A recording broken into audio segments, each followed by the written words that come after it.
Je suis plus vieux que vous et qu'à l'époque, les hommes, ça pleure pas. Dans ma famille, on me faisait comprendre que c'est normal qu'un homme pleure. Oh, Alors, j'ai été ça existait. élevé différemment et que c'était bien d'exprimer ses sentiments. Ça n'a jamais été une grosse difficulté pour moi de l'exprimer. C'est comme ça que j'ai été élevé. Mais c'est pas votre père qui disait ça, parce que votre père vous a caché son cancer après, par contre. Mais oui, c'est lui et Ah oui, il a oui. caché son cancer. Fait qu'il avait compris, en fait, que le monde allait changer avec la génération qui était la vôtre, mais lui était pas Je sais prêt à... pas, On mais il s'était promis était de pas comme faire de ça. psychiatrie, mais c'est tentant. L'obésité, je l'ai évoqué un peu plus tôt. Ça aussi, c'est une des causes les plus importantes de votre vie. Vous avez utilisé un mot, grossophobie. Moi, c'est un mot avec lequel j'ai toujours honnêtement un malaise, là, Monsieur Denis, parce que ça veut dire... Moi aussi, on est deux. Ah oui, pour vrai? OK, parce que vous avez dit qu'il y avait beaucoup de grossophobie. Oui, parce que Mais parce que ça veut on dire se la peur moque, des gros, ça. on se moque des gens en surpoids. Mhm. Tout est axé euh, principalement chez la femme et de plus en plus chez l'homme sur le look. Tu veux être gros, tu veux être grosse. Euh, cette chirurgie-là, on est parti là-dedans, c'est pas pour le look. C'est que ce que les gens comprennent pas, avec le surpoids, arrive ce qu'on appelle des comorbidités.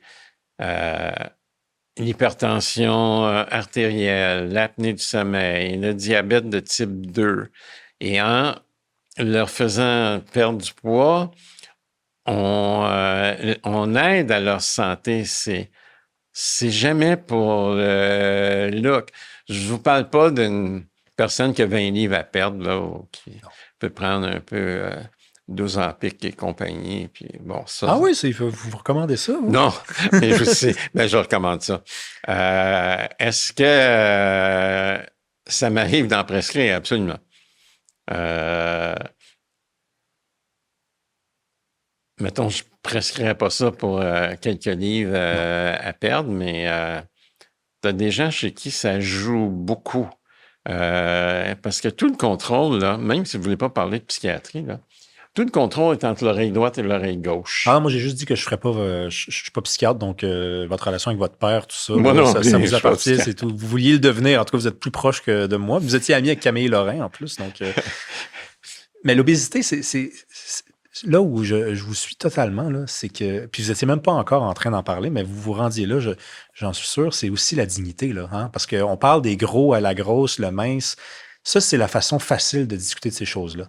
Mais les gens qui sont gros et qui ont un embonpoint, il y a toutes les maladies que vous venez de nommer qu'ils sont plus susceptibles de développer, mais il y a aussi le fait que c'est pas facile, la vie, là. C'est moins Non, facile. la vie de tous les jours, pour eux, est pas facile.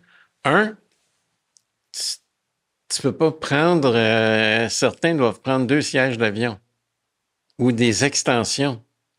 Imaginez-vous comment vous vous sentez avec des extensions pour attacher votre ceinture. Euh, S'il y a plein de choses dans la vie de tous les jours où que ça joue sur tout quand on parle de surpoids, on parle d'un surpoids important, là. Ouais. Je parle pas de quelques livres en trop, là. Non, non, non. On parle de. Et il y a personne pour aller à leur défense. Il y a personne pour aller dire, hey, c'est un problème. D'ailleurs, l'Organisation mondiale de la santé le reconnaît comme maladie chronique, là. Et je dois dire, par contre, que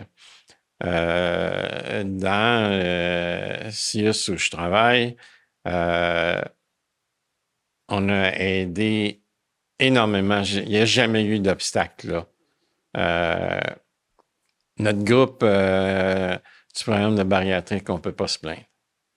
Il y a un préjugé que vous connaissez, vous ne l'apprendrez pas, euh, au sujet non seulement des personnes grosses, des gros, mais aussi ceux qui parfois passent par la chirurgie bariatrique et retrouvent le poids qu'on leur connaissait avant. Le préjugé est le suivant, pas vraiment une maladie, là. C'est une question de volonté, là. Ça, c'est-tu complètement faux? Presque. Mais arrête de manger, là, tu vas maigrir.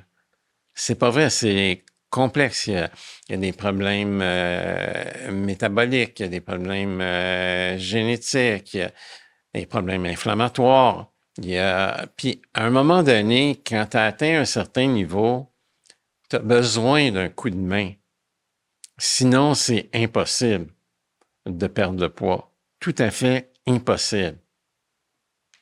Et ça prend un coup de main. Et ce qu'ils se disent, tu vas tout leur prendre. C'est sûr que, qu'importe la chirurgie qu'on te fait, tu peux reprendre un certain poids si tu suis pas ce qu'on te dit de faire. Puis si tu règles pas aussi... Le problème est, le gros du problème est entre l'oreille droite et l'oreille gauche. C'est important.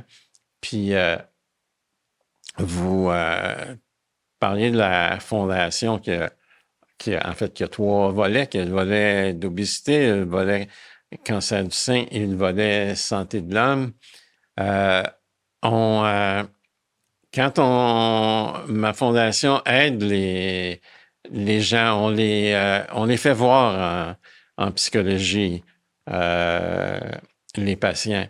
Encore là, il n'y en a pas beaucoup, c'est difficile, mais on paie pour eux au privé. Mon but, moi, c'est que le patient ait rien à débourser. Parce que le patient, c'est comme, quand c'est avec la fondation, c'est comme être avec la RAMQ. Il ne paye pas. S'il y a des frais, c'est la fondation qui va payer. Tantôt, vous avez dit, vous parliez de l'année 1992. Moi, je sais que vous avez gradué dans les années 80. Vous en avez vu passer des années. Vous êtes encore En tout fait, à j'ai fait commencé à pratiquer en 88. 88. Est-ce qu'il y